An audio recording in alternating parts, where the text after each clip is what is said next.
Ya, gunung meletus, gempa, tsunami. Nah, ketakutan yang menjadikan kematian sebenarnya banyak. Kalau baru tsunami aja ya orang takutnya ke tsunami. Nanti kalau ada kematian gempa ya takutnya gempa. Kalau temanya COVID ya takutnya COVID. Terus kalau ada tetangga mati karena ngelindur ya baru gue nak turu hati-hati kok nak mati ngelindur. Jadi ya masalahnya kan kita tidak tahu, nggak tahunya itu ya tadi takutnya COVID ternyata catatannya itu mati kecelakaan, takutnya kecelakaan ternyata matinya itu ngelindur, kan kita tidak pernah tahu. Dari tidak pernah tahu itu kemudian agama datang dengan anjuran sudahlah kamu tawakal bahwa semua urusan kamu di tangan Allah Subhanahu wa taala. Inna sholati wa nusuki wa mahyaya wa mamati lillahi rabbil alamin la syarikalah. Yes, ibadah kita, sholat kita, hidup kita, mati kita semua di tangan Allah Subhanahu wa taala. Sehingga dengan berpikir begini ini melihat COVID itu ya kayak melihat potensi kematian yang lain, kayak karena gempa, likuifaksi, kecelakaan, karena ngelindur, karena macam-macam. Kenapa saya membuat atau menyarankan ya supaya orang berpikir demikian, supaya bersyukur bahwa kita ini dihimpit, disekelilingi penyebab kematian tadi. Kalau kita ahli meteorologi mungkin takutnya itu asteroid jatuh, terus kemudian meteor jatuh yang nggak habis digesek oleh sistem alam, terus macam-macam. Yang ahli gempa juga takutnya gempa, yang ahli tsunami takutnya tsunami, yang ahli sosial takutnya Indonesia chaos, kemudian saling bunuh, saling dan sebagainya dan sebagainya. Nah, dengan keadaan seperti ini kita ini baik sekali, bukan sekedar baik sekali. Kita tidak mengalami chaos sosial, kita tidak mengalami likuifaksi, kita tidak mengalami benturan benda langit di bumi kita. Karena itu sekali terjadi bukan 1-2 lagi, tapi habis seluruh Indonesia, mungkin seluruh dunia. Nah, di sini cara Allah membuat kita selalu bersyukur bahwa hal-hal itu tidak terjadi. Jadi ada sebuah ayat yang Allah selalu mengingatkan, a'amintum man fis sama ayakhsifa bikumul ardo fa idza hiya tamur. Kamu mbok ya sekali-kali berpikir bumi ini justru potensinya itu likuifaksi, potensinya itu hancur karena di bawah itu ada magma, ada minyak, ada macam-macam. Ini kan di bawah ini kan ngerongkong cara Jawa itu karena diambilin terus. Piro-piro diambil ya ini ya ono masih bisa dipakai. Belum sistem bumi sendiri, wafil arti kita mutajawirat, bumi sendiri itu berupa lempengan-lempengan. Setiap saat itu potensinya geser, sekali geser ya jadi gempa itu. Terus belum benda langit yang potensinya juga jatuh, sekali jatuh ya habis kita. Jadi yang kita ini dikepung sekian potensi yang bisa menghancurkan kita. Tapi nyatanya mulai Nabi Adam sampai sekarang tuh ada kehidupan, ada khayal. Sing Joko ya kepengen payu rabi, mungkin sing wis payu rabi ya mbah kepengen mbah roh. Macam-macam lah. Tapi yang jelas itu wong dikepung kematian kok ya khayalnya masih tinggi gitu. Lah nggak pernah ngayal ya orang yang utang ditagih itu, gak kober ngayal. Soalnya wedine tanggal kredit itu. Tapi ini saya cerita supaya orang Indonesia itu ngerti lah bahwa yang ngepung kita itu tidak hanya COVID. Banyak. Makanya orang Arab itu kalau ngendikan itu wa malam yamut bisayfi mata bi khairihi ta'addadatil asbab wal maut wahidu. Karena orang Arab itu kan dulu, Arab sebelum Islam itu kan satu kabilah nyerang kabilah yang lain. Wah, itu kan harus butuh orang-orang tangguh karena dulu sistem rezekinya kayak sistem Indonesia dulu lah.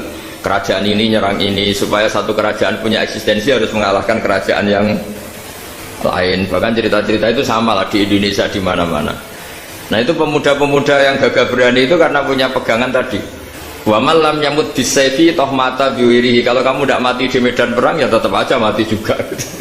Sehingga mereka kendel gitu, kata cerita orang dulu. Ta'addadatil asbab wal maut wahidu. Sebab kematian bisa macam-macam, tapi kesimpulannya tetap saja namanya mati. Lalu Islam itu mengajarkan aksiru min dzikri hadhimil ladzat. Kamu harus banyak ingat mati. Tapi uniknya Islam itu menyuruh ingat mati itu disuruh justru semangat hidup. Karena kita butuh bekal itu. Jadi kalau kamu ingat mati itu jangan terus loyo, terus nunggu takdir mati itu enggak, malah disuruh semangat.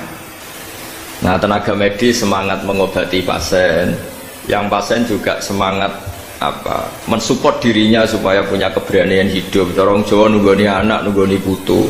Kalau saya sebagai kiai ya nunggoni santri, nunggoni umat.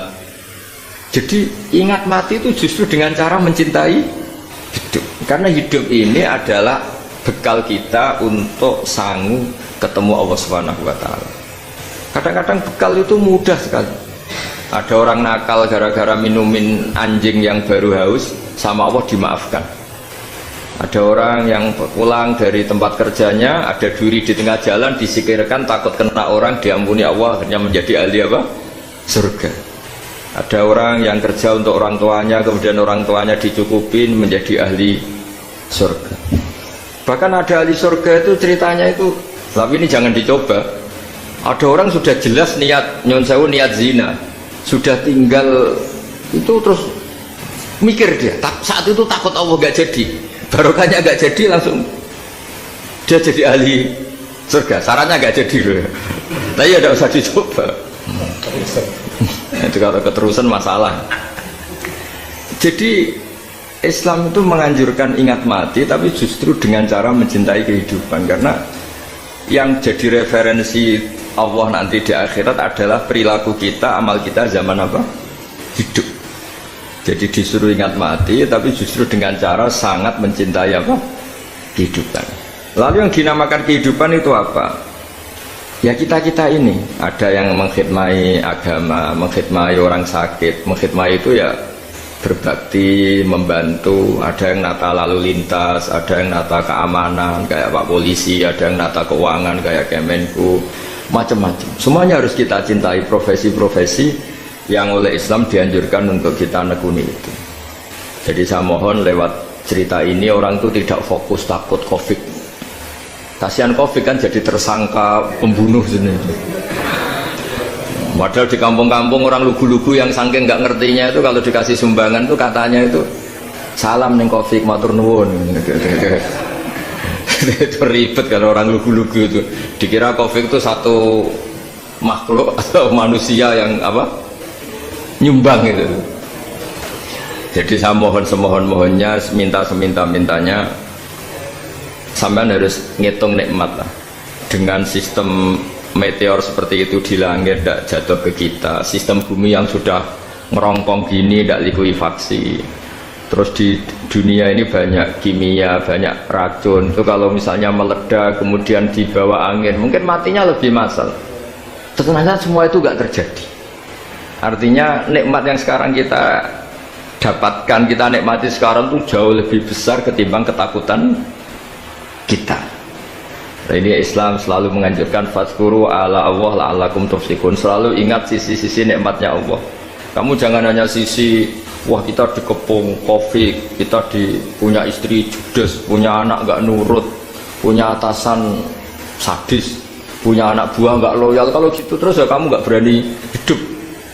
Yang diingat masalah itu salah, hidup seperti itu salah menurut Islam. Yang Islam menganjurkan fadzkuru ala Allah, kamu ingat sisi-sisi nikmatnya Allah, bukan sisi-sisi kita hidup itu diuji.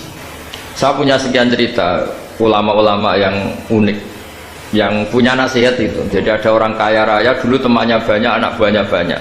Suatu saat dia miskin terus gak ada yang berkunjung. Jadi dia ngeluh, curhat ke ulama itu. Ketika saya kaya yang berkunjung banyak, ketika saya miskin kok nggak ada yang berkunjung, kurang ajar betul teman-teman saya. Terus kata kiai itu lucu kalau ada nih, ya bagus gitu dong ketika anda miskin sudah ada yang berkunjung. Loh kok bisa? Ya misalnya kamu sekarang jadi buruhnya orang, pas disuruh-suruh dibentak-bentak, terus teman kamu udah datang, malah kamu jadi tontonan toh. Mendingan nggak udah datang, jadi kamu ketika buruh orang nggak malu karena teman-teman kamu sudah tidak datang. Ya alhamdulillah kalau gitu ya. Jadi dulu satu hal yang dia dulu nganggap problem, ya kan kalau kamu misalnya dulu kaya, temannya banyak, jabat, terus yang takut banyak. Ketika sudah miskin, yon sawu jadi buruhnya orang disuruh-suruh, terus teman kamu tetap udah datang. Siap nggak ada? Siap datang apa siap tidak datang? Lebih siap tidak datang sebetulnya, karena nggak jadi tonton. Akhirnya dia sadar.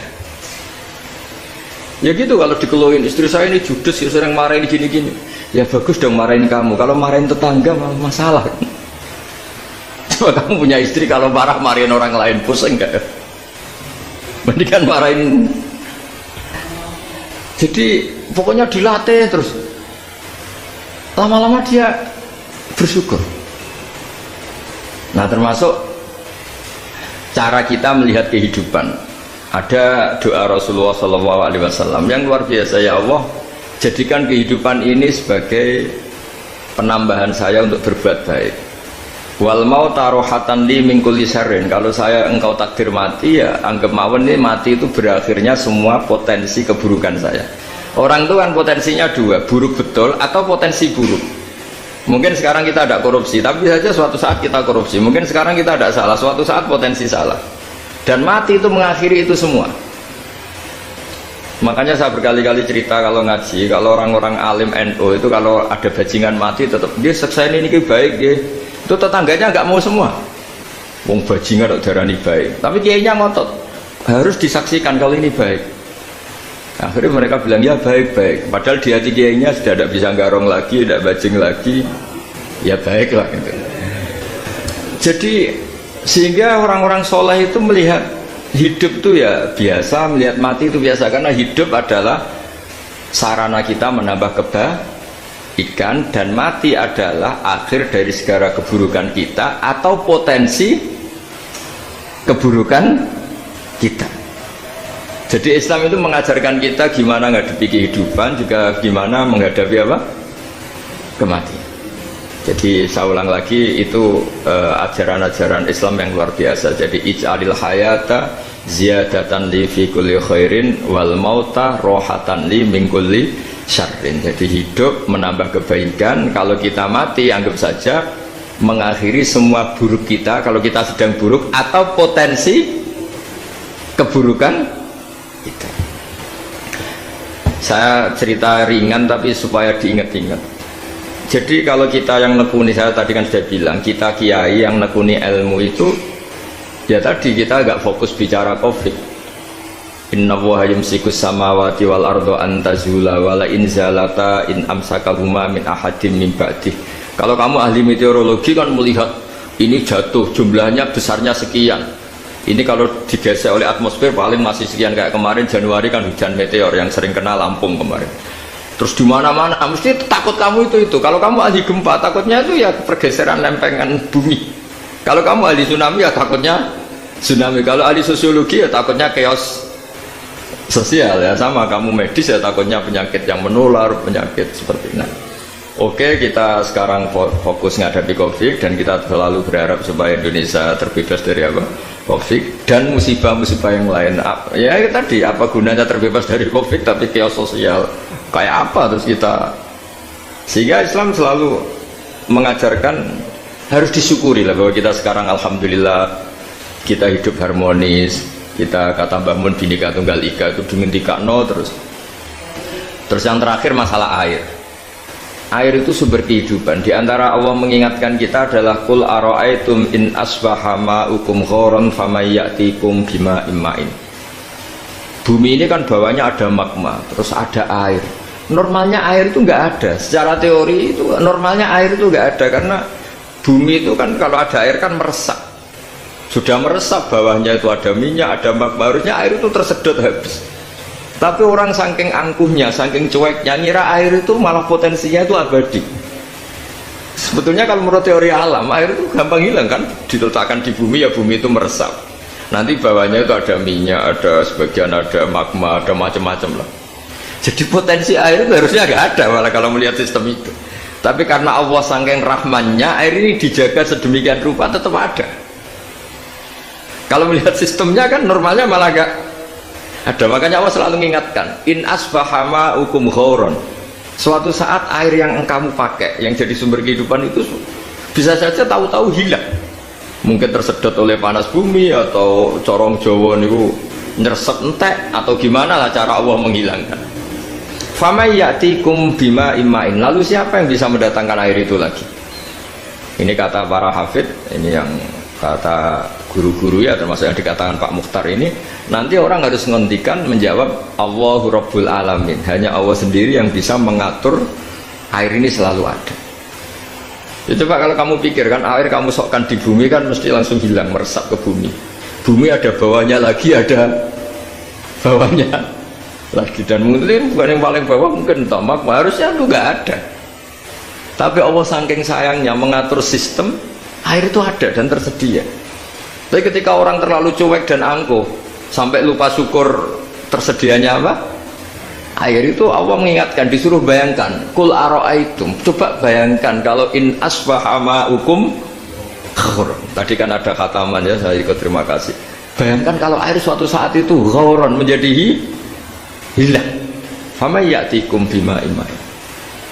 Jadi saya tidak bisa spesifik memberi nasihat tentang kopi karena ya tadi yang bisa membunuh kita ini banyak.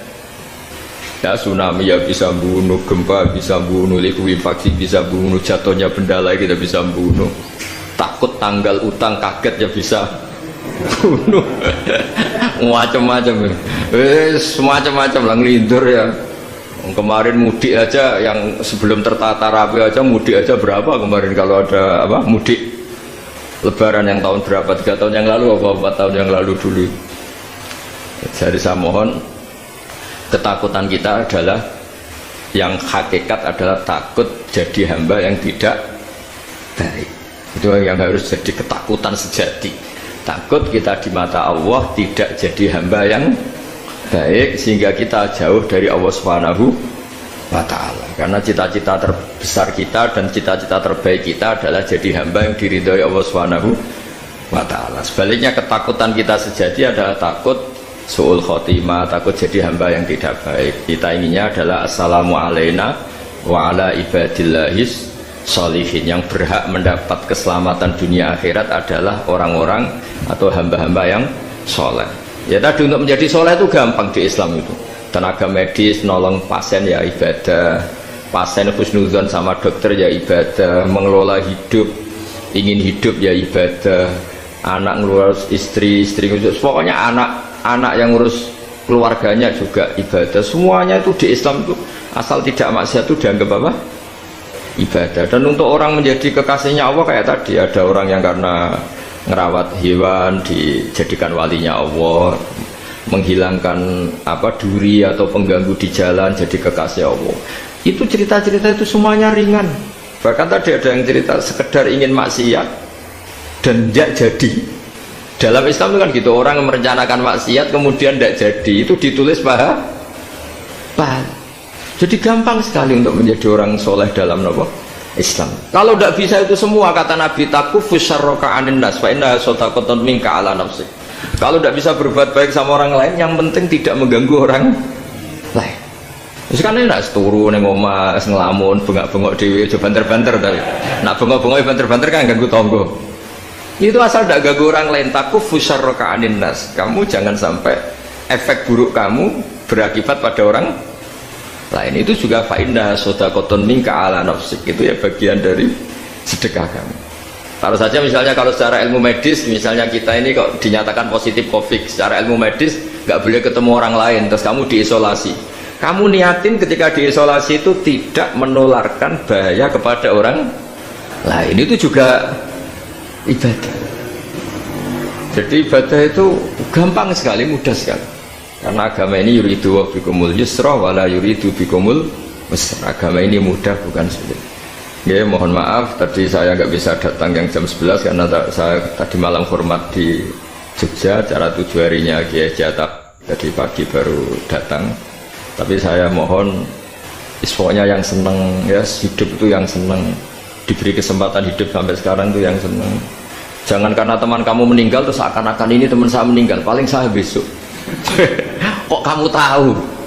Nyatanya besok hidup lagi, besoknya ya hidup lagi, sampai sekarang ya masih hidup. Sudahlah, mensyukuri yang ada. Jadi sudah saya mohon, syukur itu penting. La in syakartum lazidanakum. Justru dengan kita syukur itu insya Allah segalanya akan tambah baik, tambah baik. Matur nuwun, ngapunten ingkang kathah. Assalamualaikum warahmatullahi wabarakatuh.